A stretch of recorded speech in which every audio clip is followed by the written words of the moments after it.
ছোটখাটো মামলা, তাহলে কেন ছাড়লো না? আমার আপনারা কেমন? সে তো খুনি না, সে তো খুনি না, তারপরে এইভাবে জেলে কেন আটকে রাখছে?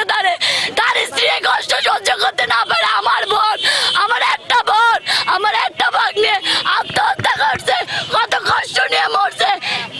রাজনীতির কি এই পরে নাম হলো? এত কষ্ট করছে, সে তো কোনো খুনি না, তার ছোটখাটো মামলা, তাহলে কেন ছাড়লো না? কেন ছাড়লো না? কেমন আছে তোমার কাকা? আমার ভাইয়া, তার আমি দুলো ভাই না, আমার নিজের ভাইয়ের চোখে দেখতাম, সে তার কোনোদিন কাঁদতে দেখিনি। লাস্ট 11 মাস আগে সে অ্যারেস্ট হয়েছিল গোপালগঞ্জ থেকে। অ্যারেস্ট হওয়ার পরে আমার ভাস্তি, ওর ওয়াইফ, ও সবসময় ডিপ্রেশনে থাকতো, হতাশাগ্রস্ত থাকতো। কারণ ওরা চাইতো যে জামিন হোক, বা ওরা চেষ্টা করতো জামিনের জন্য, কিন্তু কোনোভাবেই জামিন হইতো না। ও অনেকটা ডিপ্রেশন এবং হতাশাগ্রস্ত ছিল, যার কারণে তো সে গতকালকে দুপুরে আমরা তার লাশ ঝুলন্ত অবস্থায় পাই ফ্যানের সাথে, এবং তার বাচ্চা পানির মধ্যে চোবানো অবস্থায় ছিল। জামিনের প্রসেসটা এখন খুব একটা ইজি নাই আমার কাছে যেটা মনে হয়। এটা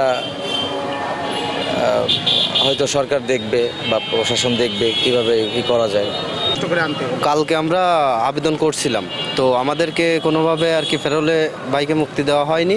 তারা বলছে যে এখানে নিয়ে আসতে হবে, এবং আমরাও কিছু সংখ্যক লোক আসছিলাম, আমরা তার ভাই, যে তার সাথে দেখা করব, যে তার এই যে ক্লান্তি লগ্নে তার ফ্যামিলিটাই নাই। তো আমাদের দেখলে হয়তো বা একটু ভালো লাগবে, কিন্তু কিছু সংখ্যক 3 থেকে 4 জন লিমিট লোক নেওয়া হয়েছে, তো আমাদেরও ঢুকতে দেয়নি।